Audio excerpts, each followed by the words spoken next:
നബിന റസൂലുള്ളാഹി സ്വല്ലല്ലാഹു അലൈഹി വസല്ലമ തങ്ങൾ പറയുകയാണ്, അവസാന കാലഘട്ടം കടന്നു വരുമ്പോൾ സ്വഹാബ ഇൽമിനെ ഉയർത്തപ്പെടുന്നത് ഒരൊറ്റ അടിക്ക് അല്ലാഹു ഉയർത്തുകയില്ല. ഇന്നല്ലാഹ ലാ യഖ്ബിദുൽ ഇൽമ ഇംതിസാഅൻ യൻതസിഉഹു മിനൽ ഇബാദ്.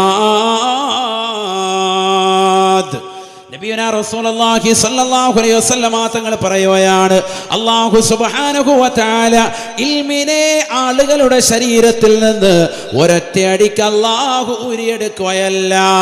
ആകാശ ലോകത്തേക്ക് ജനങ്ങൾക്ക് നൽകിയിരിക്കുന്ന അറിവിനെ, ഇൽമിനെ അല്ലാഹു ഒറ്റയടിക്ക് ഉയർത്തുകയല്ല, മറിച്ച് ഇൽമിനെ അഥവാ അറിവിനെ അല്ലാഹു ഉയർത്തുന്നത് വലാകിൻ യഖ്ബിദുൽ ഇൽമ ബിഖബ്ദിൽ ഉലമാ, നാട്ടിലുള്ളതാകുന്ന സമുന്നതരായ പണ്ഡിതന്മാരെ മരിപ്പിക്കലിലൂടെയാണ്, അവരെ വഫാത്താക്കലിലൂടെയാണ് ഇൽമിനെ അല്ലാഹു പിടിച്ചെടുക്കുക എന്ന് നബിയുനാ റസൂലുള്ളാഹി. സമുന്നതരാകുന്ന സാദാത്യങ്ങൾ, എത്രയോ സമുന്നതരാകുന്ന പണ്ഡിതന്മാർ നമുക്ക് മുമ്പേ ജീവിച്ച് മരണപ്പെട്ടു പോയി. അവരുടെ വഫാത്തോടുകൂടി ഇൽമിനെ ഉയർത്തുക എന്ന് പറയുന്നത് എങ്ങനെയാണ് ഉയർത്തുന്നത്? ഇൽമ മാത്രം ഇങ്ങനെ ഉയർത്തിക്കൊണ്ട് പോകല്ല, മറിച്ച് അറിവുള്ള പണ്ഡിതന്മാരെ അങ്ങ് മരിപ്പിക്കും. അങ്ങനെയാണ് ഇൽമ ഉയർത്തപ്പെടുക. സയ്യിദുനാ റസൂലുള്ളാഹി. അപ്പോൾ ഒരു ആലിമ് മരിക്കുമ്പോൾ നമ്മൾ വേദനിക്കണം. ആലിം എന്താ കാരണം? ആ ആലിമിന് നൽകപ്പെട്ട വിജ്ഞാനത്തിൻ്റെതാകുന്ന ശാഖോപശാഖകൾ അതോടുകൂടി കുഴിച്ചു മുടപ്പെടുകയാണ്. കബറടക്കപ്പെടുമ്പോൾ അദ്ദേഹത്തെ കബറടക്കുന്നതോടുകൂടി ആ ഇൽമിൻ്റെ ശാഖോപശാഖകൾ ഇല്ലാതാകുകയാണ്.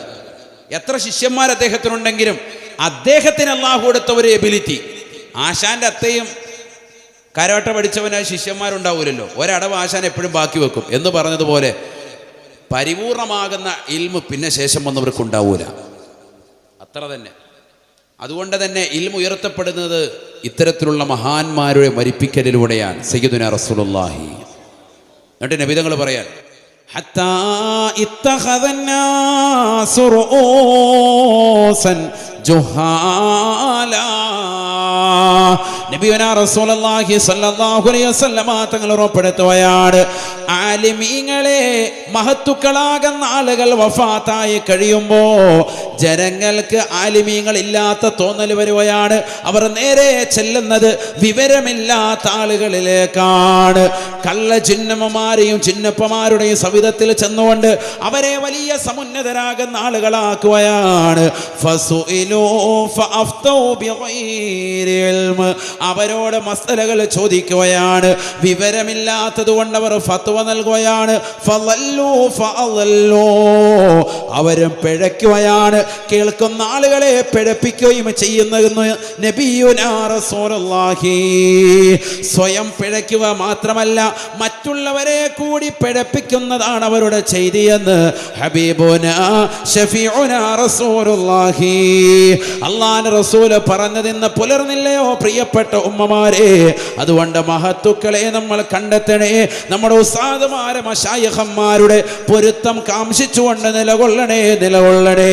അല്ലാഹു നമുക്ക് നൽകിയ സമ്പത്ത് ഹറാമായ തലത്തിലേക്ക് കൊണ്ടുപോയി ചെലവഴിക്കരുതേ, മോശപ്പെട്ട തലത്തിലേക്ക് കൊണ്ടുപോകരുതേ. കള്ള ചിന്നമ്മമാരും ചിന്നപ്പമാരും കടന്നു വന്നിട്ടുണ്ട്. 99% അത്തരത്തിലുള്ള ആളുകളുടെ അടുക്കലേക്ക് നിങ്ങൾ പോകണ്ട. നമുക്കിവിടെ നല്ല സമുന്നതരായ ആലിമികളിവിടെ ഉണ്ടല്ലോ, നമ്മുടെ സാദാത്തികൾ ഉസ്താദുമാരിവിടെ ഉണ്ടല്ലോ. അവരോട് മസലകൾ ചോദിക്കുന്നു, അവരോട് കാര്യങ്ങൾ പറയുന്നു, അവർ നമ്മുടെ ഹാജത്തുകൾ, ആവശ്യങ്ങൾ നിറവേറ്റിത്തരുന്നു. അവരെന്തെങ്കിലും ആയത്തുകൾ നമുക്ക് പറഞ്ഞു തരുന്നു, അല്ലെങ്കിൽ പരിശുദ്ധ പ്രവാചകൻ എന്തെങ്കിലും അധ്യാപനങ്ങൾ പഠിപ്പിച്ചു തരുന്നു. അതിനപ്പുറത്തേക്ക് നമ്മൾ ഒരാളെയും കുത്തുബായിട്ട് കാണേണ്ടതില്ല. അത്തരത്തിലുള്ള ആളുകളുടെ അടുക്കലേക്ക് പ്രിയപ്പെട്ട ഉമ്മമാര് പോകുകയേ അരുത്. കാരണം ഇന്ന് ലോകം ആത്മീയ ചൂഷണത്തിന് വലിയ വില കൊടുക്കേണ്ടതാകുന്ന ഘട്ടമാണ്. ഒരുപാട് ആളുകൾ പണം പിഴുങ്ങാനായിട്ട് മാത്രം നിലകൊള്ളുന്ന ധാരാളം ആളുകൾ ഗൗരവത്തിൽ നമ്മൾ കാണണം. ആരാണ് യഥാർത്ഥ സൂഫി? ആരാണ് വലിയ എന്ന് പറഞ്ഞാൽ എന്താ അതിന് അർത്ഥം അറിയോ? വലിയ എന്ന് പറഞ്ഞാൽ എന്താണ്? അൽ വലിയോ അൽ ആരിഫു ബില്ലാഹ് ഹസ്ബ മാ യുംകിനു അൽ മുവാദിബു അലാ ത്വാആത് അൽ മുജ്തനിബു അനിൽ മഹ്ദൂറാതി മിനൽ ലഹവാതി വശഹവാതി വൽ ഹഫവാത്. ശറഹുൽ അഖായിദിൽ കാണാം വലിയെന്ന് പറയുന്നത് ആരാണ്? അതിൻ്റെ നിർവചനം പഠിച്ചു വെച്ചോ. അൽ വലിയു അൽ ആരിഫു ബില്ലാഹി ഹസ്ബമാ യുംകിൻ. അള്ളാഹുവിനെ കുറിച്ച് അഗാധമാകുന്ന അറിവുള്ള വ്യക്തിക്ക് വലിയ എന്ന് പറയാൻ പറ്റുള്ളൂ. അവനാണ് വലിയ. ഞാൻ അങ്ങനെ പറഞ്ഞതിനാ, നമ്മൾ ചുമ്മാ കാണുന്നതിനൊക്കെ കണ്ടിട്ട് അയ്യോ ഭയങ്കര മഹാനാണെന്ന് പറയാൻ പാടില്ല. ഒരിക്കൽ സയ്യിദുനാ റസൂലുള്ളാഹി സ്വല്ലല്ലാഹു അലൈഹി വസല്ലം തങ്ങൾ വീട്ടിലേക്ക് വന്നു. അപ്പോൾ ആയിഷ ബീവി റളിയല്ലാഹു അൻഹ നബിയോട് പറഞ്ഞു, നബി ഇങ്ങനെ സംസാരിച്ച് തുടങ്ങണം. ആയിഷ ബീവി പറഞ്ഞു, നബിയെ സംസാരിക്കരുത്, അപ്പുറത്ത് ഭയങ്കര ഒരു പെണ്ണ് വന്നിട്ടുണ്ട് എന്ന് പറഞ്ഞാൽ നമ്മുടെ ഭാഷയിൽ പറഞ്ഞ ഒരു ജിന്നമ്മ വന്നിട്ടുണ്ടെന്ന് അർത്ഥം. ആബിദ ആയിഷ ബീവിയോട് ഭയങ്കര ഇബാദത്താണ്, ഭയങ്കര തഖ്വയാണ്. ആയിഷ ബീവി പോലും ഞെട്ടിയിരിക്കുകയാണ്. ഭയങ്കര സംഭവമാണ് അവർ. കാരണം അങ്ങനെയാണല്ലോ, ഭയങ്കര സംഭവം എന്ന് പറയും. രണ്ട് സാധനമൊക്കെ അടിച്ചേക്കും, കഷ്കഷ് ലൈകൂഷ് അടിക്കും. ഇതൊക്കെ അടിക്കുന്നു കാണുമ്പോൾ അല്ലാഹ് ഇതെന്ത് സംഭവം, നമ്മൾ മറ്റേ കുത്തുബിയത്തിൽ കേട്ടിട്ടുള്ളൂ എന്തോ വെറൈറ്റി ആയിട്ടാണ്, ആൾ ഭയങ്കര കൂടിയ സംഭവം എന്ന് കരുതി കൈപിടിച്ച് മുത്താണ്, കടിച്ച് തിന്നെയാണ് സംഭവം. ഇത് സംഭവം വേറെ ശൈത്താനാണ്. കേൾക്കാത്ത കുറച്ച് വാക്കൊക്കെ കേട്ട് കുറച്ച് സംഭവമാക്കും, വേഗം അങ്ങ് വിറക്കും പെണ്ണുങ്ങൾ. അല്ലോ വലിയ സംഭവമാണ് കേട്ടോ, ഭയങ്കര സംഭവമാണ് അല്ലേ. അപ്പം അങ്ങനെ നബി സല്ലല്ലാഹു അലൈഹി വസല്ലം തങ്ങളോട് പറഞ്ഞു, ആബിദ, ഭയങ്കര ആബിദാണ്. പകല് മുഴുവൻ നോമ്പാ നബിയെ, രാത്രി മുഴുവൻ നിസ്കാരമാണ്. അങ്ങനെ അവരുടെ ശൈലി. നബിക്ക് ദേഷ്യം വന്നു. നബി പറഞ്ഞു, അലൈക്കും ബിമാ തുതിഖ്ന, നിങ്ങൾക്ക് കഴിവാകുന്നത് മാത്രം ചെയ്താൽ മതി സയ്യിദുനാ റസൂലുള്ളാഹി. ആര് പറഞ്ഞു നിങ്ങളോട് അങ്ങനെ ചെയ്യാൻ? എല്ലാ ദിവസവും പകൽ നോമ്പ് പിടിച്ച് രാത്രി മുഴുവൻ നിന്ന് നിസ്കരിക്കാൻ ആര് പറഞ്ഞു? അങ്ങനെയൊന്നും വിശുദ്ധ ഇസ്ലാമിലില്ല. അങ്ങനെ ചെയ്യുന്നവരൊക്കെ സ്വർഗമുള്ളതാണെന്ന് നിങ്ങൾ ധരിച്ചു വെച്ചിരിക്കുന്നത്. വിശുദ്ധ ഇസ്ലാമിനെ സംബന്ധിച്ചിടത്തോളം വിവാഹം വേണം, അതിൽ മക്കളുണ്ടാവണം, കുടുംബമുണ്ടാകണം, ഭാര്യ വേണം, അതിൽ റാഹത്തായ ജീവിതം നയിക്കണം. ഇതിനെല്ലാത്തിനും പുറമേ നിസ്കാരം ചിട്ടവെക്കണം, കുടുംബത്തെ നോക്കണം, മക്കളെ പോറ്റണം, നാട്ടുകാരോടുള്ള സമീപനം, അയൽവക്കത്തോടുള്ള സമീപനം, സമൂഹത്തോടുള്ള പ്രതിബദ്ധത, അന്യമതസ്ഥരോടുള്ളതാകുന്ന സ്നേഹവാത്സല്യം, മൃഗങ്ങളോട് ജീവജാലങ്ങളോടുള്ള കാരുണ്യം, ഇതെല്ലാം വർത്തിക്കുകയും വേണം. ഇതൊക്കെ വേണം. അതിനിടയിലാണ് ഇതെല്ലാം വേണ്ടത്. ഈ നിസ്കാര വിഭാഗത്തൊക്കെ അല്ലാതെ ഇതൊന്നും ഇല്ലാതെ ഞാൻ വലിയ സൂഫിയാന്ന് പറഞ്ഞ് മാറിയിരിക്കാൻ പറ്റൂല. നബിതങ്ങൾ പറഞ്ഞ അങ്ങനെ ചെയ്യരുത്, അങ്ങനെ ചെയ്യാൻ പാടില്ല. പെണ്ണിനെ വിലക്കണം സയ്യിദുനാ റസൂലുള്ളാഹി. അങ്ങനെ ചെയ്യാൻ പാടില്ല. മനസ്സിലായിക്കോ നിങ്ങൾ? നമ്മൾ വലിയ സംഭവമായിട്ടൊന്നും ആരെയോ ധരിപ്പിക്കണ്ട. എന്താ സംഭവം? ഒന്നുമില്ല. പോയി നോക്കുമ്പോൾ അറിയാം. പകൽ മുഴുവൻ വലിയ ഷെയ്ഖായിട്ടൊക്കെ ഇങ്ങനെ ഇരിക്കുന്നു, രാത്രി പോയി നോക്കുമ്പോൾ ബിഗ് ബോസ് കണ്ടുകൊണ്ടിരിക്കുകയാണ്, ഡിംബലിനെ നോക്കിയിരിക്കുക. ഇതാ കളി. അള്ളാഹു ആക്കട്ടെ. രാത്രി പോയി ബിഗ് ബോസ് കാണുക, ഇതാണ് വലിയ ഷെയ്ഖായിട്ട് നമ്മൾ നോക്കുന്ന ആൾക്കാർ. പകൽ മുഴുവൻ വലിയ മന്ത്രവും. ഞാൻ അതിനെ എതിർക്കല്ല, മന്ത്രത്തെ. ഞാൻ പറയുന്നത് ഇത്തരത്തിലുള്ള കള്ള ശൈഖന്മാരും കള്ള ജിന്നമ്മമാരും ഒരുപാട് വ്യാപിച്ചു വരുന്നുണ്ട്. അവരെക്കുറിച്ചാണ് ഈ പറയുന്നത്. അവരുടെ അടുക്ക പോകണ്ട നിങ്ങൾ. അതിനാ ഈ പറയുന്നത്. പൈസ ആവശ്യമില്ലാതെ കളയണ്ട. ഒരുപാടുണ്ട്. നമ്മുടെ നാട്ടിൻപുറങ്ങളിൽ അറിയില്ല, മലബാർ ദേശത്തൊക്കെ ധാരാളമാണ്. ഓരോ ഭാഗത്തിങ്ങനെ മുളച്ച് വരികയാണ്. ഓരോ ആഴ്ച കഴിയുന്തോറും ഓരോ ഭാഗത്ത് കഴിഞ്ഞ് അടുത്ത ആഴ്ച ചിലപ്പോൾ പറയും, ഉസ്താദേ കഴിഞ്ഞ ആഴ്ച അപ്പുറത്തൊരു ഷെയ്ഖ് പൊട്ടി മുളച്ചിട്ടുണ്ടെന്ന്. ഇതെന്നെ കളി. ഒരു വിരലിൽ 5-10 വിരലുണ്ടെങ്കിൽ ആ 10 വിരലിലും കൂടി ഒരൊറ്റ മോതിരം റസൂലുള്ളാഹി സ്വല്ലല്ലാഹി അലൈഹി വസല്ലം തങ്ങൾ അണിഞ്ഞിട്ടുള്ളത്. അറിയോ നിങ്ങൾക്ക്? എത്ര മോതിരം? നബിക്ക് 2-3 മോതിരം ചരിത്രത്തിൽ പറയുന്നുണ്ട്. അതിൽ മെയിൻ ഒരു മോതിരമുണ്ട്, റസൂലുള്ളാഹിന്റെ നുബുവത്തിന്റെ സീൽ വെക്കപ്പെട്ടതായ ഒരു മോതിരം. അത് അണിയുക ഒന്നില്ലെങ്കിൽ വലത്തെ കൈയുടെ ചെറുവിരൽ അല്ലെങ്കിൽ ഇടത്തെ കൈയുടെ ചെറുവിരലിൽ. അതാണ് അണിയൽ സുന്നത്ത്. മനസ്സിലായിക്കോ? അപ്പോൾ ഉസ്താദെ മോതിര വിരൽ എന്ന് പറഞ്ഞ് ഇപ്പുറത്തൊരു വിരലുണ്ടല്ലോ എന്ന്. അതിലല്ല, സുന്നത്ത് അണിയൽ ഇവിടെയാണ്. നബി അണിഞ്ഞിരിക്കുന്നത് അതാണല്ലോ നമ്മൾ അണിയേണ്ടത്. വലത്തെ കൈയുടെ ചെറുവിരൽ, ഇടത്തെ കൈയുടെ ചെറുവിരൽ, രണ്ടാലും. ഒന്നില്ല ഇതിൽ നിന്ന് ഊരിയിട്ട് ഇപ്പുറത്തിടുക, അല്ലെങ്കിൽ ഇപ്പുറത്ത് നിന്ന് ഊരിയിട്ട് ഇപ്പുറത്തിടുക, രണ്ടാലും. അത് തന്നെ ഇതിൻ്റെ ഈ ഫസ് ഉൾഭാഗം ഇതേടാ, ഈ കൊത്ത് നമ്മുടെ ഈ കല്ലിൻ്റെ ഭാഗം അതിങ്ങനെ അകത്തോട്ട് വരണമെന്നാണ്. എന്തിന്? ഇതിൻ്റെ പ്രൗഢി ഇങ്ങനെ പുറത്തോട്ട് കാണിച്ച് ഗരിമ കാണിക്കാൻ പാടില്ല എന്നാണ്. ഇത് വലിയ ഹലാക്കിൻ്റെ ഹൗലൂസും കഞ്ഞി വലിയ കല്ലും എടുത്ത് കെട്ടിയിട്ട് ഇങ്ങനെ 5 വിരലും മറയുന്നതായിട്ട് 10 വിരലിൽ 80 മോതിരം ഇട്ടിട്ട് ഇങ്ങനെ ഇരിക്കുക. യാഹു എന്ത് കാണിക്കുന്നു? ഇങ്ങ് വാന്ന് നിങ്ങൾ കണ്ടിട്ടുണ്ട്. അങ്ങനെയുള്ള ഒരൊറ്റ ഒരുത്തിനെ ഷെയ്ഖായിട്ട് കാണണ്ട. അതാ ഞാൻ പറഞ്ഞത്. അത് ഷെയ്ഖല്ല. رب رب ربه لم يعرفا ولم يروب ربيبه لكن أضل القوم بالآراء لا إله إلا الله. റബ്ബ റബ്ബിൻ, എത്ര തർബീയത്ത് ചെയ്യുന്ന ആളുകളാണ്. ലം യഅരിഫൻ വലം യറുബ്, അവർക്കൊരു തർബിയത്തും അറിയില്ല, അവരാരെയും തർബിയത്ത് ചെയ്തിട്ടുമില്ല.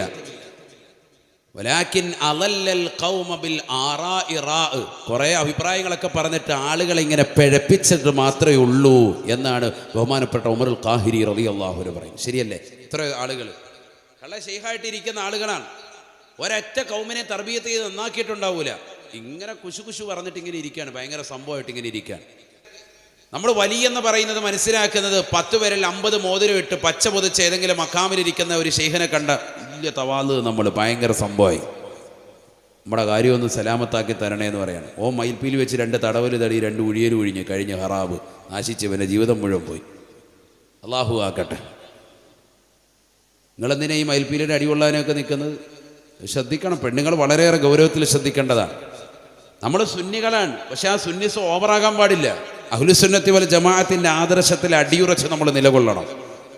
സിയാറത്ത് പുണ്യമാണ്, പുണ്യമല്ല എന്നല്ല. ആ സിയാറത്ത് ഖബറിനെ പറ്റി ചിന്തിക്കാൻ ഉപോത്ബലകമാകണം, മഹ്ശറയെ പറ്റി ചിന്തിക്കാൻ ഉപോത്ബലകമാകണം. ആയിഷ ബീവി റളിയല്ലാഹു തആല അൻഹ പറയുകയാണ്, കുന്തു ഇൻദ റസൂലില്ലാഹി സ്വല്ലല്ലാഹു അലൈഹി വസല്ലം. ആയിഷ ബീവി റളിയല്ലാഹു തആല അൻഹ പറയുകയാണ്, ഞാൻ അല്ലാഹുവിന്റെ റസൂൽ സല്ലല്ലാഹു അലൈഹി വസല്ലമ തങ്ങളുടെ അടുക്കലേക്ക് ഞാൻ കടന്നു ചെല്ലാറുണ്ടായിരുന്നു. കുന്തു അദ്ഖുലു ബൈത്തില്ലദീ ദുഫിന ഫീഹി റസൂലുള്ളാഹ് വബി. ആയിഷ ബീബി റളിയല്ലാഹു അൻഹ പറയുകയാണ്, എൻ്റെ പ്രിയപ്പെട്ട ഭർത്താവാകുന്ന ഹബീബായ റസൂലുള്ളാഹി സ്വല്ലല്ലാഹു അലൈഹി വസല്ലമ തങ്ങളെ അടക്കം ചെയ്യപ്പെട്ടതായ എൻ്റെ വീട്ടിലേക്ക്, അതെ ആയിഷ ഉമ്മയുടെ വീട്ടിലല്ലേ റസൂലുള്ളാഹി വഫാത്തായി അടക്കം ചെയ്യപ്പെട്ടിട്ടുള്ളത്, അവിടേക്ക് ഞാൻ കടന്നു ചെല്ലാറുണ്ടായിരുന്നു. വബി, എൻ്റെ പ്രിയപ്പെട്ട ഉപ്പയാകുന്ന അബൂബക്കർ സിദ്ദീഖ് റളിയല്ലാഹു അൻഹു അടക്കം ചെയ്തിരിക്കുന്നതായ പരിശുദ്ധമാക്കപ്പെട്ട മദീന പള്ളിയുടെ പരിസരത്തുള്ള എൻ്റെ വീട്ടിലേക്ക് ഞാൻ കടന്നു ചെല്ലാറുണ്ട്. ഞാൻ കയറി ചെല്ലുന്ന സമയത്ത് ചിലപ്പോൾ എൻ്റെ കണങ്കാല് മറച്ചിരുന്നില്ല, ചിലപ്പോൾ എൻ്റെ തല മറച്ചിരുന്നില്ല. കാരണം ഇന്നമാഹുവ സൗജി വ അബി, ഞാൻ എൻ്റെ മനസ്സിൽ തന്നെ പറയും, ഈ കിടക്കുന്നത് ഒന്ന് എൻ്റെ പ്രിയപ്പെട്ട ഭർത്താവാണ്. കാരുണ്യത്തിൻ്റെ കരസ്പർശം കൊണ്ട് മാലോകരുടെ മനതലങ്ങളെ മദീനയിലേക്ക് മാടി വിളിച്ച ഹബീബ് മുഹമ്മദ് മുസ്തഫ സല്ലല്ലാഹു അലൈഹി വസല്ലമ തങ്ങളാകുന്ന പരിശുദ്ധ പ്രവാചകർ എൻ്റെ പ്രിയപ്പെട്ട ഭർത്താവാണ്. മറ്റൊന്ന് എൻ്റെ പ്രിയപ്പെട്ട ഉപ്പയാകുന്ന അബൂബക്കർ സിദ്ദീഖ് തങ്ങളാണ്. 2 പേരുടെയും മുന്നിൽ എനിക്ക് തലമറക്കാതെ നിൽക്കൽ കൊണ്ട് പ്രശ്നമില്ല. അതുകൊണ്ട് എൻ്റെ സ്വന്തം വീടാകുന്ന എൻ്റെ വീട്ടിനുള്ളിൽ, റസൂലുള്ളാഹി അടക്കം ചെയ്തിരിക്കുന്ന എൻ്റെ വീട്ടിൽ, എൻ്റെ ഉപ്പയാകുന്ന അബൂബക്കർ സിദ്ദീഖ് തങ്ങളെ അടക്കം ചെയ്തിരിക്കുന്ന എൻ്റെ വീട്ടിൽ ഞാൻ കടന്നു ചെല്ലുമ്പോൾ ചിലപ്പോൾ തലമറച്ചിരുന്നില്ല. പക്ഷേ ഫലമ്മാ തുഫിന ഉമർ ഇബ്നുൽ ഖത്താബ് റളിയല്ലാഹു തആല അൻഹു, അബൂ ലുഅ്ലുഅത്ത് എന്ന് പറയുന്ന മജൂസിയായ മനുഷ്യന്റെ കുത്തേറ്റുകൊണ്ട് സുഖമില്ലാതെ കിടക്കുന്ന വേളയിൽ എന്നിലേക്ക് ആളെ പറഞ്ഞു വിടുകയാണ്, അല്ലയോ ആയിഷ, എൻ്റെ പ്രിയപ്പെട്ടതാകുന്ന കൂട്ടുകാരനാകുന്ന അബൂബക്കറിനോടൊപ്പം എൻ്റെ പ്രിയപ്പെട്ട മുത്ത് റസൂലിനോടൊപ്പം എനിക്കൊന്ന് അടങ്ങണം ആയിഷ. അവരുടെ ശരീരത്തെ അവരുടേതാകുന്ന ഭാഗത്തേക്ക് എൻ്റെ ശരീരം ചേർത്ത് വെക്കാൻ ഞാൻ ആഗ്രഹിക്കുന്നു ആയിഷ. നിങ്ങളുടെ സ്വന്തം വീട്ടിൽ അതിനുള്ളതാകുന്ന സമ്മതം എനിക്കൊന്ന് നൽകിയാലും ആയിഷ. ശത്രുവിന്റെ കുത്തേറ്റുകൊണ്ട്, മജൂസിയായ മനുഷ്യന്റെ കുത്തേറ്റുകൊണ്ട് സുഖമില്ലാതെ കിടക്കുന്നതായ ഉമർ ഇബ്നുൽ ഖത്താബ് റളിയല്ലാഹു അൻഹു ആളെ വിട്ടുകൊണ്ട് ചോദിച്ചപ്പോ എൻ്റെ ശരീരത്തിന് വേണ്ടി ഞാൻ തയ്യാർ വെച്ചിരുന്ന ആ മണ്ണ് ഉമർ ഇബ്നുൽ ഖത്താബ് റളിയല്ലാഹു അൻഹു വേണ്ടി കൊടുക്കാൻ ഞാൻ തയ്യാറായി. ആയിഷ ബീവി റളിയല്ലാഹു അൻഹ പറയുകയാണ്, അങ്ങനെ ബഹുമാനപ്പെട്ടവർ വഫാത്തായി അദ്ദേഹത്തെ കൊണ്ടുവന്ന മറവാടി ഫലമ്മാ ദുഫിന ഉമറോ,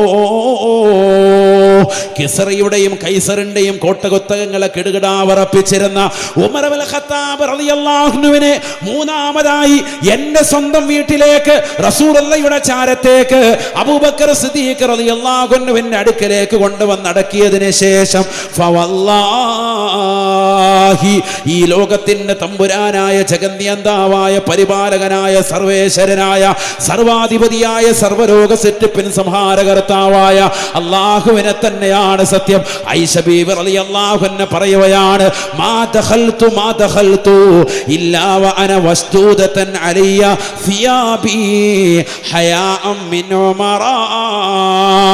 ഉമർ ഇബ്നുൽ ഖത്താബ് റളിയല്ലാഹു അൻഹു എനിക്ക് അന്യനാണല്ലോ. സ്വഹാബിയായ വ്യക്തിയാണ്, അമീറുൽ മുഅ്മിനീനായി വിലസിയ വ്യക്തിയാണ്, 10 വർഷവും 2 മാസവും റാഹത്തായി നില ഭരണം നടത്തിയ വ്യക്തിയാണ്. പക്ഷെ ബഹുമാനപ്പെട്ടവരോടുള്ള ബഹുമാനം വെച്ചുകൊണ്ട്, ആദരവ് വെച്ചുകൊണ്ട് ഞാൻ അവിടേക്ക് പിന്നീട് കടക്കുമ്പോഴൊക്കെ, സിയാറത്തിന് വേണ്ടി പിന്നീട് ഞാൻ പോകുമ്പോഴൊക്കെ ഞാൻ ചെല്ലുന്നത് എൻ്റെ ശരീരം മുഴുവനും വസ്ത്രം മൂടി പുതച്ചിട്ടായിരുന്നു എന്ന് ആയിഷ സിദ്ദീഖ റളിയല്ലാഹു അൻഹാ. പഠിച്ചു വെക്കണേ പെങ്ങളെ, പഠിച്ചു വെക്കണേ ഉമ്മമാരെ. നമ്മൾ ഈ ഒരു ബഹുമാനം ഇന്ന് കാത്തു സൂക്ഷിക്കാറുണ്ടോ? ഭീമാപ്പള്ളിയിലേക്ക് പോകുന്നവരാകട്ടെ, ഏർവാടി മക്കാമിലേക്ക് പോകുന്നവരാകട്ടെ, നാഗൂർ ഷരീഫിലേക്ക് പോകുന്നവരാകട്ടെ, മുത്തുപേട്ടയിലേക്ക് പോകുന്നവരാകട്ടെ, ഇവിടെ അടങ്ങിയിരിക്കുന്നതാകുന്ന ശൈഖ് അവറുകളെ സിയാറത്ത് ചെയ്യാൻ വരുന്നവരാകട്ടെ, ലോകത്തിന്റെ ഏത് മക്കാമിലേക്കും എവിടേക്കും നിങ്ങൾക്ക് കടന്നു ചെല്ലാം, എവിടേക്കും നിങ്ങൾക്ക് പോകാം. അതെല്ലാം റസൂൽ നിങ്ങൾക്ക് അനുവാദം നൽകിയിട്ടുള്ളതാണ്. പക്ഷെ എൻ്റെ പ്രിയപ്പെട്ട പെങ്ങന്മാര്, സഹോദരിമാര്, പഠിച്ചു വെക്കേണ്ട പാഠം, ശരീരം മുഴുവനും മറച്ച്, ഔറത്തെല്ലാം മറച്ച്, ശരീരത്തിന്റെ നഗ്നതകൾ മുഴുവനും പരിപൂർണമായി മറച്ചിട്ടല്ലാതെ സിയാറത്തിന് പോകരുതേ. കാരണം നമ്മൾ ചെല്ലുന്നതിന്റെ ലക്ഷ്യം അവരുടെ പൊരുത്തം കിട്ടലാണ്, അവരുടേതാകുന്ന പൊരുത്തം നമുക്ക് ലഭിക്കലാണ്. അവർ ജീവിച്ചിരിക്കുമ്പോൾ എങ്ങനെയാണ് നമ്മൾ അവരോട് കാണിക്കുന്ന ബഹുമാനം, അതേപോലെ തന്നെ മരണശേഷവും കാണണേ. കാരണം ഈ കിടക്കുന്ന മഹാനവരുകൾ ഈ വിനീതന്റെ ഭാഷണം കേട്ടുകൊണ്ട് കിടക്കുന്നു എന്നുള്ള വിശ്വാസത്തിലാണ് കുമ്മനം ഉസ്താദ് നിങ്ങളോട് പറയുന്നത്. ഔലിയാക്കൾക്ക് മരണമില്ല, അവർ ജീവിച്ചിരിക്കുന്നവരാണ്, അവരെ കാലഘട്ടത്തിലും ജീവിച്ചിരിക്കുന്നവരാണ്. അവർ മരണത്തോടുകൂടി അവർ നുരുമ്പിപ്പോയവരല്ല, അവർ മണ്ണിലേക്ക് ചേർന്ന് പോയവരല്ല. അത് വിശുദ്ധമായ ഇസ്ലാമിന്റെ വിശ്വാസവുമല്ല. അതുകൊണ്ട് തന്നെ അവരടുക്കലേക്ക് ചെല്ലുമ്പോ ശരീരം മുഴുവനും മറച്ച്, ഒരു പെണ്ണിനെ സംബന്ധിച്ചിടത്തോളം അന്യപുരുഷന്മാർ മുഴുവനും ശരീരത്തിന്റെ ഔറത്താണ്. അന്യപുരുഷന്മാരുടെ മുന്നിൽ ശരീരം മുഴുവനും മറക്കൽ നിർബന്ധമാണ്. ഹബീബുനാ റസൂലുള്ളാഹി സ്വല്ലല്ലാഹു അലൈഹി വസല്ലമ തങ്ങൾ പറഞ്ഞില്ലയോ, അൽ മർഅതു കുല്ലുഹാ ഔറാ. പെണ്ണേ മുസ്ലിമത്തായ പെണ്ണാണോ, നീ ശരീരം മുഴുവനും മറക്കണേ. അന്യരാകുന്ന പരപുരുഷന്മാരിൽ നിന്ന് വിശുദ്ധ റസൂലുള്ളാഹി സ്വല്ലല്ലാഹു അലൈഹി വസല്ലം ഇദാ ഖറജത് ഇസ്തശറഫ ശൈത്താൻ, ഔറത്ത് വെളിവാക്കിക്കൊണ്ടാണ് നീ പരപുരുഷന്മാരുടെ മുന്നിലേക്ക് ചെല്ലുന്നത് എങ്കിൽ നിന്റെ നഗ്നത പരപുരുഷന്മാർക്ക് ദർശിപ്പിക്കുമേ. പിശാച് നിന്റെ നഗ്നതയിലേക്ക് വെളിവാകുന്നതിലേക്ക് നിന്റേതാകുന്ന നഗ്നത പരപുരുഷന്മാരിലേക്ക് വെളിവാക്കി കൊടുക്കുമേ എന്നും ഹബീബുനാ റസൂലുള്ളാഹി സ്വല്ലല്ലാഹു അലൈഹി വസല്ലം. സിയാറത്ത് പുണ്യമാണ്, മഹത്വമാണ്, പോരിശയാണ്, ഒക്കെയാണ്. പക്ഷെ ചെയ്യേണ്ട രീതിക്ക് ചെയ്യണം. അതാണ് ഈ പറഞ്ഞത്, എങ്കിലേ ഫലം ഉണ്ടാവുള്ളൂ. ഞങ്ങൾ ഇത്രയും കാലം എങ്ങനെയാണ് ഉസ്താദ് ചെയ്തത്? അതുകൊണ്ടാണ് റാഹത്തില്ലാത്തത്. പ്രശ്നങ്ങൾ, എന്തെങ്കിലുമൊക്കെ വിഷയങ്ങൾ, കുടുംബത്തിൽ വിഷയങ്ങളും പ്രശ്നങ്ങളും, ഔറത്ത് പരിപൂർണമായി മറക്കണം, ശരീരം മുഴുവനും മറക്കണം പെണ്ണിനെ സംബന്ധിച്ചിടത്തോളം. അല്ലെങ്കിൽ മഹാന്റെ അടുത്തോട്ട് പോകാൻ പാടില്ല, അവരടുക്കലേക്ക് പോകാൻ പാടില്ല. ഒന്നില്ലെങ്കിൽ സിയാറത്ത് ചെയ്യാതെ വീട്ടിലിരിക്കും. സിയാറത്തിന് വേണ്ടി വരുന്നുണ്ടോ, ഈ പറഞ്ഞതാകുന്ന ശ്രദ്ധ വെച്ചിട്ടല്ലാതെ വരണ്ട. സിയാറത്തിനെന്നല്ല, എല്ലായിടത്തും അങ്ങനെ തന്നെയാണ്. പെണ്ണ് പുറത്തിറങ്ങുമ്പോൾ ഔറത്തും പരിപൂർണമായി മറക്കണം, അങ്ങനെയാണ്. സിയാറത്തിന് പ്രത്യേകിച്ചു ഇത് സുന്നികളാണ് നമ്മൾ പഠിച്ചു വെക്കേണ്ടത് തന്നെയാണ്. ഇത് പണ്ടുകാലം മുതലേ പറയുന്നതാണ്, ഇത് ആദ്യമൊന്നുമല്ല. ഇനി ചിലപ്പോൾ ഇത് കേട്ടിട്ട് വല്ല ഏതെങ്കിലും വല്ല തീമത്സൊക്കെ വിദേഹത്താർ ക്ലിപ്പാക്കാൻ നിൽക്കണ്ടോ, അയ്യോ മുസ്ലിയാർക്ക് ഇപ്പോഴേ ബോധം വെച്ചത്. മുസ്ലിയാരൊക്കെ പണ്ട് പോലെ പറയുന്നതാണ്. നമ്മുടെ വല്യപ്പ തഴവാ മുഹമ്മദ് മൗലവി അവർ മുതലേ ഇവിടെ വാതു തുടങ്ങിയതാണ്. വർഷങ്ങൾ കഴിഞ്ഞ് ഈ ഫീൽഡ് ഇത് തന്നെ പറഞ്ഞുകൊണ്ടിരിക്കുന്നത്. ഇത് തന്നെ ഉമ്മത്തിനോട് അടിക്കടി പറയുന്നുണ്ട്. അല്ല നിങ്ങളിത് ക്ലിപ്പാക്കിയിട്ട് ഈ മുസ്ലിയാർക്ക് ഇപ്പോഴേ ബോധം വന്നതെന്നൊന്നും പറയണ്ട. ഇത് കുറേ നാളായി എല്ലാവരും പറയുന്ന കേസായിട്ട് തന്നെയാണ്. പിന്നെ തെറ്റ് ചെയ്യുമ്പോൾ സമൂഹം, മനുഷ്യരെങ്ങനെയാണല്ലോ, ഇൻസാൻ എന്ന് പറയുന്ന വാക്ക് മുസ്തഖും മിൻ നിസിയാൻ. ഒരു വിഭാഗം പണ്ഡിതന്മാർ പറയുന്നു മറവിയിൽ എന്ന് പറയുന്നതാകുന്ന വാക്കിൽ നിന്ന് പിടിക്കപ്പെട്ടതാണ്. ഇൻസാൻ എന്ന് പറഞ്ഞാൽ മനുഷ്യൻ, അറബി വാക്കതാണ്. മുസ്തഖും മിൻ നിസിയാൻ, അവൻ മറന്നുപോകും. മനുഷ്യരല്ലേ, പ്രകൃതാണ്, അവൻ്റെതാകുന്ന ശൈലി അതാണ്. അവനിങ്ങനെ അടിക്കടിക്ക് ഇങ്ങനെ ഓർമ്മപ്പെടുത്തിക്കൊണ്ടിരിക്കണം. നന്മയിലേക്ക് വാ, സ്കരിക്ക്, പള്ളിയിൽ വാ, ഇബാദത്തിന് വാ, സിയാറത്തിന് വരുമ്പോൾ ഇങ്ങനെ വാ എന്നൊക്കെ പറഞ്ഞ് ഇങ്ങനെ അടിക്കടി ഓർമ്മപ്പെടുത്തിക്കൊണ്ടിരിക്കണം. ഇല്ലെങ്കിൽ അവൻ നന്നാവൂല. അതിനുവേണ്ടി ഉണർത്തുന്നു എന്ന് മാത്രം. അള്ളാഹു നമ്മുടെ സഹോദരിമാരൊക്കെ സാലിഹത്തുകൾ ചേർക്കട്ടെ. ആമീൻ പറയിൻ. അള്ളാഹു സാലിഹത്തുകൾ ചേർക്കട്ടെ. മഹാന്മാരോടുള്ള ആദരവുണ്ടാകണം, ബഹുമാനമുണ്ടാകണം. പക്ഷെ ഔലിയാക്കൾ ഏതാണെന്ന് തിരിച്ചറിയണം. അൽ വലിയു അൽ ആരിഫു ബില്ലാഹ് ഹസ്ബ മാ യുംകിനു എന്ന് പറഞ്ഞാൽ നല്ല അറിവുണ്ടായിരിക്കണം. മസല ചോദിക്കുമ്പോൾ അപ്പോൾ തന്നെ മറുപടി കൊടുക്കത്തക്ക രീതിയിലുള്ള നല്ല വിവരം വേണം. അല്ലാതെ ഒരു 10 മിനിറ്റ് കേട്ടോ ഞാൻ ഇപ്പോൾ വരാമെന്ന് പറഞ്ഞിട്ട് ബാത്റൂമിൽ പോയിരുന്നിട്ട് വേറെ ആർക്കെങ്കിലും മെസ്സേജ് അയച്ച് വാട്സാപ്പിൽ മെസ്സേജ് അയച്ച് മറുപടി കിട്ടിക്കഴിയുമ്പോൾ ഇറങ്ങി വന്ന് ഫത്വ കൊടുക്കുന്ന ആളല്ല. അതല്ല വലിയ. മനസ്സിലാക്കണം നിങ്ങൾ. വലിയെന്ന് പറഞ്ഞാൽ മസലകൾ അക്യുറേറ്റ് ആണ്. അള്ളാഹുവിനെ കുറിച്ച് അഗാധമാകുന്ന അറിവ്. മുഹ്യിദ്ദീൻ ശൈഖ് റളിയല്ലാഹുവിനെ പോലെ 33 വർഷമാണ് വിജ്ഞാനം പഠിക്കാൻ വേണ്ടി അദ്ദേഹത്തിന്റെ സമയം അദ്ദേഹം ചെലവഴിച്ചത്. എത്ര കൊല്ലമാണ് പറയും മനുഷ്യന്മാരെ? 33 വർഷം. من كل فاني صرت في العصر أوحد العلماء.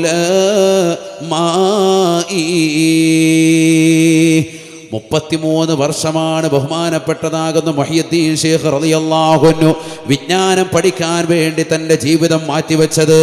ബഗ്ദാദിന്റെ മണ്ണിൽ നിന്ന് തന്നെ പ്രിയപ്പെട്ടതാകുന്ന ഉപ്പ അനന്തരമായി കൊടുത്തതാകുന്ന ഉമ്മയുടെ കൈവശം കൊടുത്തതാകുന്ന പരിശുദ്ധമാക്കപ്പെട്ടതാകുന്ന 40 സ്വർണ്ണ നാണയം അത് അദ്ദേഹം ഇതാ കൊണ്ടുപോവുകയാണ്. പോകുന്ന വഴിയിൽ കൊള്ളക്കാർ വരുന്നു, തപ്പി നോക്കുന്നു, കാണുന്നില്ല. അവസാനം എന്തെങ്കിലും ഉണ്ടോ എന്ന് ചോദിക്കുമ്പോൾ കാണിച്ചു കൊടുക്കുന്നു. ഉടുപ്പിൻ്റെതാകുന്ന പിന്നാമ്പുറ ഭാഗത്ത് തയ്ച്ചു വെച്ചിരിക്കുന്നു. കളവ് പറയരുതെന്ന് ഉമ്മ പറഞ്ഞതുകൊണ്ടാണ് ഞാനിത് നിങ്ങൾക്ക് സത്യം പറഞ്ഞത് എന്ന് കള്ളന്മാരോടത് പറയുമ്പോൾ കൊള്ളസംഘം മുഴുവനും പരിപൂർണമായി ഇസ്ലാമതം പുലയാണ്. കള്ളം പറയാത്തതിൻ്റെ പേരിൽ, സത്യം പറഞ്ഞതിൻ്റെ പേരിൽ വലിയ വിജയം ഉൾക്കൊള്ളുകയാണ് മുഹ്യിദ്ദീൻ ശൈഖ് റളിയല്ലാഹു അൻഹു. ആ കൊള്ളസംഘം മുഴുവനും ശൈഖ് അവരുടെ കൈക്ക് പിടിച്ചുകൊണ്ട് ഇസ്ലാം മതത്തിലേക്ക് കടന്നു വരുകയാണ്. അവിടുന്ന് തുടങ്ങുന്നു അവിടുത്തെ ചൈത്രയാത്ര.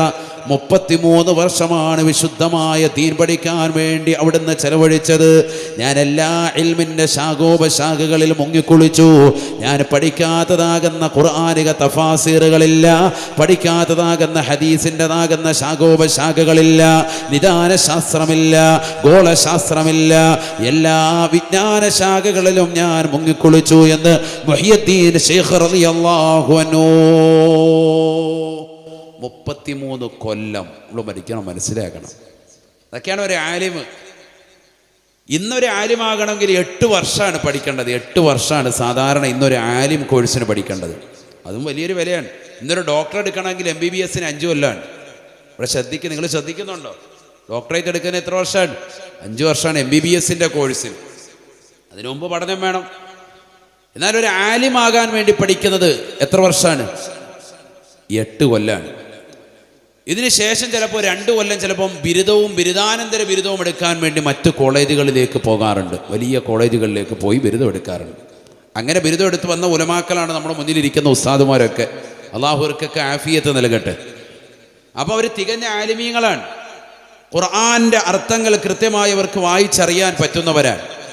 ഹദീസുകൾ, പരിശുദ്ധ പ്രവാചകന്റെ വചനങ്ങൾ, അറബി വാക്യാരണങ്ങൾ അത് കൃത്യമായി അതിൻ്റെ അർത്ഥതലങ്ങൾ ചിന്തിക്കുകയും ജനങ്ങളിലേക്ക് പറഞ്ഞു കൊടുക്കാൻ കഴിവുറ്റതാകുന്ന പണ്ഡിതന്മാരാണ്, ബിരുദം നേടിയതാകുന്ന ആലിമീങ്ങൾ. അവരുടെ പിന്നിൽ അവരോട് നമ്മൾ ചോദിച്ചാൽ മതിയല്ലോ. നമുക്ക് എത്രയോ സമുന്നതരാകുന്ന പണ്ഡിതന്മാരുണ്ട്, അവരെ മനസ്സിലാക്ക്. ഞാൻ ഇരിക്കുന്ന സഹോദരങ്ങളോട് സഹോദരിമാരോട് വളരെ സ്നേഹത്തിൽ ചോദിക്കട്ടെ, നമ്മൾ ജീവിതത്തിൽ ഒരു ഖത്മെങ്കിലും പരിപൂർണമായി ഓതി തീർത്തവരുണ്ടോ? കൈവക്കൊന്നും വേണ്ട കേട്ടോ, നിങ്ങൾ മനസ്സിരുത്തി നിങ്ങൾ ചിന്തിച്ചാൽ മതി. ഒരു ഖത്തം ഓതി തീർത്തവരുണ്ടോ? തുടക്കം മുതൽ അവസാനം വരെ ഇതുവരെ. നമ്മൾ പിന്നെ എന്ത് മുസ്ലിമാണ്?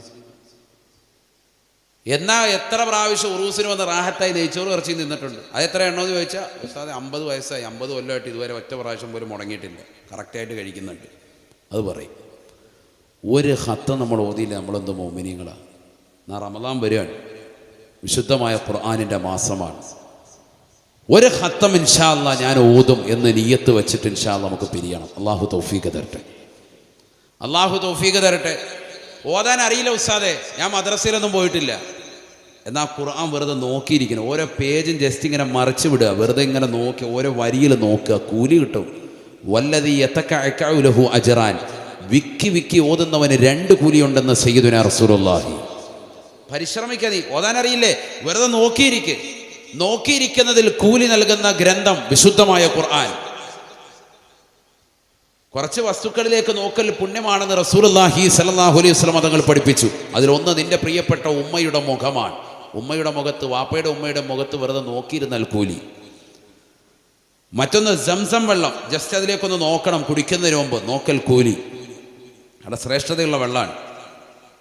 പവിത്രമാക്കപ്പെട്ടതാകുന്ന കഅബ നോക്കിയിരിക്കൽ കൂലിയാണ്. തവാഫ് കഴിഞ്ഞു, ആ കഅബയുടെ പരിസരത്ത് വന്ന് ദൂരെ മാറി നിന്നിട്ട് മത്താഫിലെവിടെയെങ്കിലും നിന്നിട്ട് കഅബ ജസ്റ്റ് നോക്കിയിരിക്കൽ കൂലിയാണ്. കറുത്ത പടവുകളാണ്, ആയിക്കോട്ടെ, നോക്കിയിരിക്കൽ. ആ കഅബയിലേക്ക് നോക്കിയിരിക്കൽ കൂലിയാണ്. നിന്റെ കണ്ണിൻ്റെ കുളിർമ വഹുദൽ ലിൽ ആലമീൻ, ലോകർക്ക് മുഴുവനും സന്മാർഗത്തിൻ്റെ ഗേഹമായി ഖുർആൻ പരിചയപ്പെടുത്തിയതാകുന്ന ആ വിശുദ്ധമായ ഗേഹത്തിലേക്ക് വെറുതെ നോക്കിയിരുന്നാൽ കൂലി. അടുത്തത് വിശുദ്ധമായ മുസ്ഹഫ്. നിന്റെ വീട്ടിലുണ്ടല്ലോ, ആ ഖുർആൻ എടുത്ത് വെറുതെ ഒളു എടുത്തിട്ട് കിബിലക്ക് അഭിമുഖമായിരിക്കൻ നോക്ക്. അള്ളാഹു തൗഫീഖ് തരട്ടെ, അള്ളാഹു തൗഫീഖ് നൽകട്ടെ. മോമിനീങ്ങളെ, നമ്മൾ ഖുർആനുമായിട്ട് ബന്ധമില്ലാത്തവരാണ്, നമസ്കാരങ്ങൾ ചിട്ടവെക്കാത്തവരാണ്, ഇബാദത്തുകൾക്ക് കണിശത വെക്കാത്തവരാണ്. എങ്ങനെയാണ് രക്ഷപ്പെടാൻ സാധിക്കുക? ഉസൈദ് ബിൻ ഹുളൈറ റളിയല്ലാഹു തആല അൻഹുവിനെ പരിചയമില്ലയോ? ഉസൈദ് ബിൻ ഹുളൈറ റളിയല്ലാഹു അൻഹു. ആരാണ് ഉസൈദ് ബിൻ ഹുളൈറ? ബഹുവന്നരാകുന്ന ഒരു സഹാബിയെ കൊണ്ടുവന്ന് ജനങ്ങൾ വിശുദ്ധമാക്കപ്പെട്ട ജന്നത്തുൽ ബഖീൽ കൊണ്ടുവന്ന് മറപാടാ തുനിയുകയാണ്. ഉസൈദ് ബിൻ ഹുളൈറ റളിയല്ലാഹു അൻഹു ഖബറിന്റെ സമീപത്തുണ്ട്. സഹോദരങ്ങളെ, ഖബറിന്റെ സമീപത്ത് നിലകൊള്ളുന്നതാകുന്ന ഉസൈദ് ബിൻ ഹുളൈറ റളിയല്ലാഹു അൻഹു ആ ഖബറിൻ്റെതാകുന്ന ഭീകരത ചിന്തിക്കുകയാണ്. ആർക്ക് നാലാകുന്ന ഖബറിൻ്റെതാകുന്ന ഭീകരത ചിന്തിച്ചുകൊണ്ട് ഫസയഖ ഉസൈദ് ബിൻ ഹുളൈറ റളിയല്ലാഹു അൻഹു അവിടുന്ന് മറിഞ്ഞു വീഴുകയാണ്, ബോധരഹിതനായി വീഴുകയാണ്.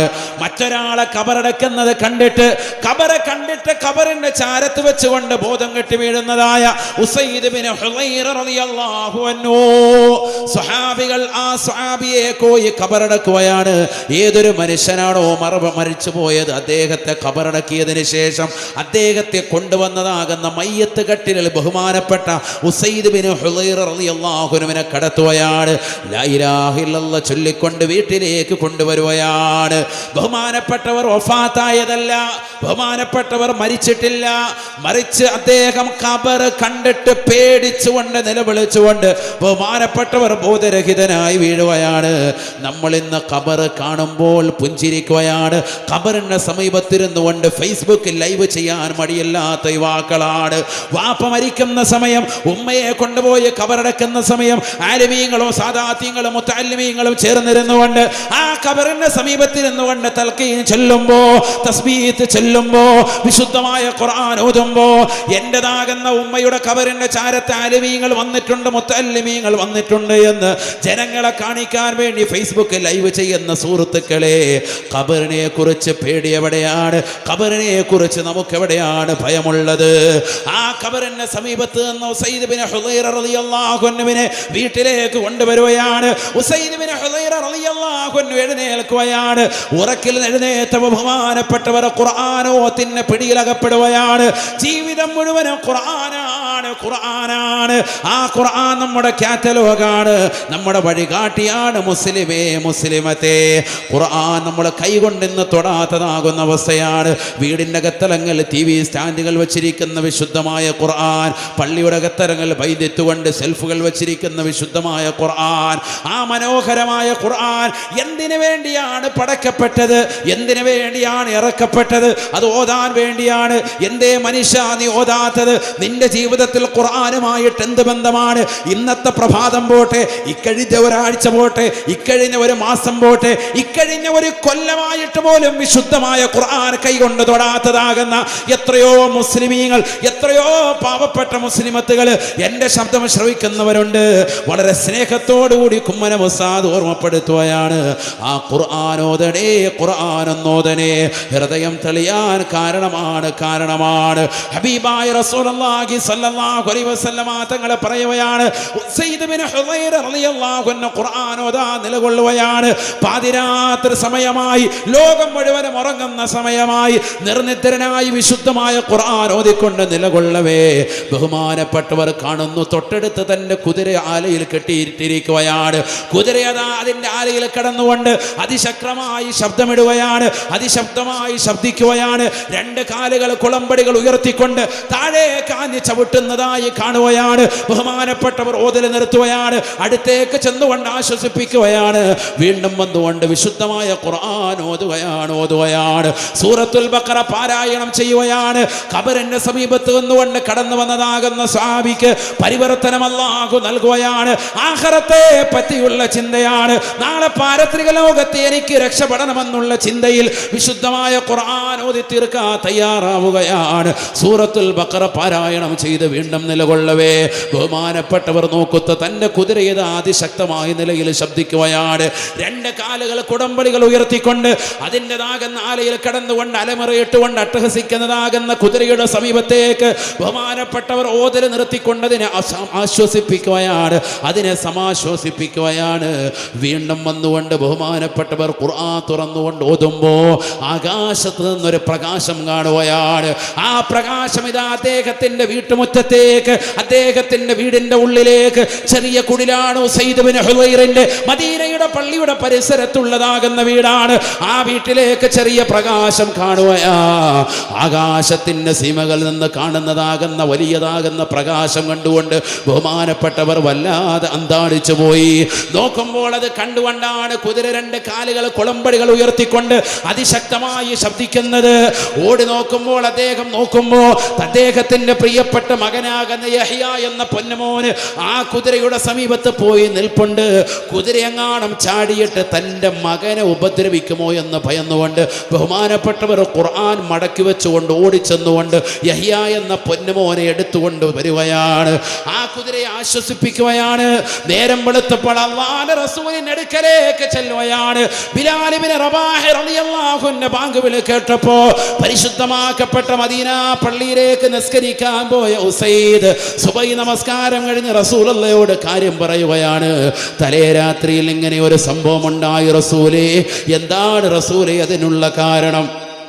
ഹബീബായ നബി തങ്ങൾ പറയുകയാണ്, ഉസൈദേ ഉസൈദേ, ആകാശ സീമകളിൽ നിന്ന് നീ കണ്ട പ്രകാശം നിന്റെ വീട്ടിലേക്ക് മലക്കുകൾ ഇറങ്ങി വരുന്നതാണ്. സുബ്ഹാനല്ലാഹ്, തനസ്സലുൽ മലായികതു വറൂഹു ഫിഹാ ബിഇذن റബ്ബിഹിം മിൻ കുല്ലി അംരിൻ സലാം ഹിയ ഹത്താ പരിശുദ്ധമാക്കപ്പെട്ട ലൈലത്തുൽ ഖദറിന് പാതിരാത്രി സമയത്ത് ലോകം മുഴുവനും ഉറങ്ങാതെ ലൈലത്തുൽ ഖദർ പ്രതീക്ഷിച്ചുകൊണ്ട് റമദാനിന്റെ ഒറ്റയത്തെ രാവുകൾ ഇബാദത്ത് എടുക്കാൻ സജ്ജരാകുന്നവരെ, എൻ്റെ പ്രിയപ്പെട്ട മുസ്ലിമേ മുസ്ലിമത്തേ, ആ ലൈലത്തുൽ ഖദറിൽ ഉറങ്ങാതെ ഉറക്കമുടിച്ചുകൊണ്ട് ഖുർആൻ ഓതാൻ തയ്യാറെടുക്കുന്നത് എന്തുകൊണ്ടാണ്? ഖുർആൻ ഇറക്കപ്പെട്ട രാവാണ്. ആ രാവിൽ പ്രഭാതം വരെ മലക്കുകൾ കാരുണ്യം ചൊരിഞ്ഞുകൊണ്ട് നിൽപ്പാണ്. അതൊന്ന് കിട്ടാൻ വേണ്ടി പരിശ്രമിക്കുന്ന മുസ്ലിമേ, അല്ലാഹുവിന്റെ റസൂൽ ഉസൈദ് ബിൻ ഹുദൈർ റളിയല്ലാഹു അൻഹുവിനോട് പറയുകയാണ്, ഉസൈദേ ഉസൈദേ, ലൗ ഖറഅത ഹത്തൽ ഫജ്ർ, നീ പ്രഭാതം വരെ വിശുദ്ധമായ ഖുർആൻ ഓതിക്കൊണ്ട് നിലകൊണ്ടിരുന്നുവെങ്കിൽ ആ മലക്കുകൾ ഭൂമിയിൽ ഇറങ്ങി വന്ന് നിന്റെ വീട്ടിൽ നിറഞ്ഞേനെ എന്ന് സയ്യിദുനാ റസൂലുള്ളാഹി. നേരം വെളുക്കുമ്പോൾ ജനങ്ങൾക്ക് കാണാമായിരുന്നു, മലക്കുകളെ നിന്റെ വീട്ടിൽ കാണാമായിരുന്നു. ഉസൈദേ, നിന്റെ ഖുർആനോത്തിന്റെ ശക്തി കാരണമായിട്ടാ നിന്റെ വീട്ടിലേക്ക് കാരുണ്യം ചൊരിഞ്ഞുകൊണ്ട് മലക്കുകൾ കടന്നു വരുന്നത്. ആ മലക്കുകളുടെ വരവ് കണ്ടുകൊണ്ട് ആഹ്ലാദ ചിത്തരായിട്ടാണ് കുതിരത് മനസ്സിലാക്കിയിട്ടാണ് കുടമ്പടികൾ ഉയർത്തിക്കൊണ്ട് ചാടിയത് എന്ന് ഹബീബുനാ റസൂലുള്ളാഹി. പഠിച്ചു വെക്കണേ മുസ്ലിമേ, പഠിച്ചു വെക്കണേ ഉമ്മമാരെ. നമ്മുടെ വീട്ടിൽ ഖുർആനുണ്ട്, പക്ഷെ നമ്മുടെ വീട്ടിൽ മലക്കില്ല. നമ്മുടെ വീട്ടിൽ തസ്ബീഹ്മാലയുണ്ട്, പക്ഷേ നമ്മുടെ വീട്ടിൽ ദിക്റില്ല. നമ്മുടെ വീട്ടിൽ മലക്കുകൾ കടന്നു വരുന്നില്ല. ഖുർആൻ ഖുർആനിന്റെ വീടല്ല നമ്മുടെ വീട്. ഖുർആൻ ഇല്ലാത്ത വീട് പൊളിഞ്ഞ വീട് പോലെയാണ്. ഖുർആൻ ഇല്ലാത്തതെന്നല്ല, വല്ലദീ ലാ യഖറഉ ഫീഹിൽ ഖുർആൻ, ഖുർആൻ ഓതാത്ത വീട് പൊളിഞ്ഞ വീട് പോലെയാണ്. നമ്മുടെ വീട്ടിൽ ഖുർആൻ ഓതലുണ്ടോ? യാസീൻ ഓതലുണ്ടോ? വാഖിഅ സൂറത്ത് ഓതലുണ്ടോ? സൂറത്തുൽ മുൽക്ക് പാരായണം ചെയ്യുന്നവരുണ്ടോ? സൂറത്തുൽ ബഖറ പാരായണം ചെയ്യുന്നവരുണ്ടോ? പൈശാചിക ഉപദ്രവമുണ്ട് ഉസ്താദേ എന്ന് പറയുന്ന മുസ്ലിമേ, അല്ലാഹുവിന്റെ റസൂല് പറയുകയാണ്, ലാ തജഅലൂ ബുയൂതകും മഖാബിറ ഫഇന്നൽ ബൈതല്ലദീ യഖറഉ ഫീഹി സൂറത്തുൽ ബഖറ ലാ യദ്ഖുലു ഫീഹി ശൈത്താൻ. പരിശുദ്ധമായ ഖുർആനിലെ സൂറത്തുൽ ബഖറ പാരായണം ചെയ്യപ്പെടുന്ന വീട്ടിൽ ഒരിക്കലും പിശാച് കടക്കുകയില്ല. അല്ലാഹുവിന്റെ റസൂലിന്റെ അധ്യാപനമാണ്. റസൂലുള്ളാഹിയുടെ വാക്ക് തൃണവൽഗണിച്ചുകൊണ്ട് നിലകൊള്ളരുതേ. മുസ്ലിമേ, മുസ്ലിമത്തേ, എൻ്റെ ഭാര്യയ്ക്ക് പൈശാചികതയാണ് ഉസ്താദേ, എൻ്റെ പെങ്ങൾക്ക് പൈശാചികതയാണ് ഉസ്താദേ, എൻ്റെ മകൻ എൻ്റെ മകൾക്ക് എനിക്ക് പൈശാചികതയുണ്ട് എന്ന് വിളംബരം നടത്തുന്ന മുസ്ലിമേ, മുസ്ലിമത്തേ, എല്ലാ ദിവസവും സൂറത്തുൽ ബഖറ ഒന്ന് പാരായണം ചെയ്തു നോക്ക്. വേണ്ട, ആഴ്ചയിൽ ഒന്ന് പാരായണം ചെയ്യ്.